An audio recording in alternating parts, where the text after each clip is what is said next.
CPM നേതാവ് PK ശ്രീമതിയുടെ ബാഗും ഫോണും മോഷ്ടിച്ചു. മഹിളാ അസോസിയേഷൻ സമ്മേളനത്തിന് പോകുന്നതിനിടെയാണ് സംഭവം. കൊൽക്കത്തയിൽ നിന്ന് ബീഹാറിലേക്കുള്ള ട്രെയിൻ യാത്രക്കിടെയാണ് കവർച്ച.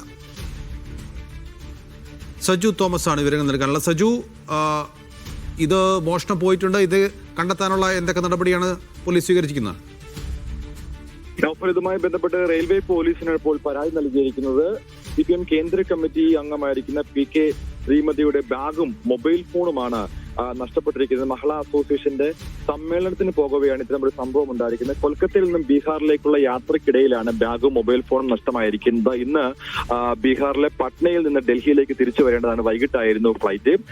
പക്ഷേ ബാഗും മൊബൈൽ ഫോണുമൊക്കെ ഇപ്പോൾ നഷ്ടമായിരിക്കുകയാണ്. ഇതുമായി ബന്ധപ്പെട്ട് ഇന്നലെ രാത്രിയാണ് കൊൽക്കത്തയിൽ നിന്നും ബീഹാറിലേക്ക് യാത്ര ആരംഭിച്ചത്. ഇന്ന് രാവിലെയോടുകൂടിയാണ് ഇത്തരമൊരു സംഭവം, ബാഗ് നഷ്ടപ്പെട്ടു എന്നുള്ള കാര്യം തിരിച്ചറിയുന്നത്. ഉടൻ തന്നെ റെയിൽവേ പോലീസുമായി ബന്ധപ്പെടുകയും ഈ കാര്യം റെയിൽവേ പോലീസിന് പരാതിയായി നൽകുകയും ചെയ്തിട്ടുണ്ട്. എന്തായാലും ഇതുമായി ബന്ധപ്പെട്ടുള്ള അന്വേഷണം നടക്കുകയാണെന്നാണ് ഇപ്പോൾ റെയിൽവേ അറിയിച്ചിരിക്കുന്നത്.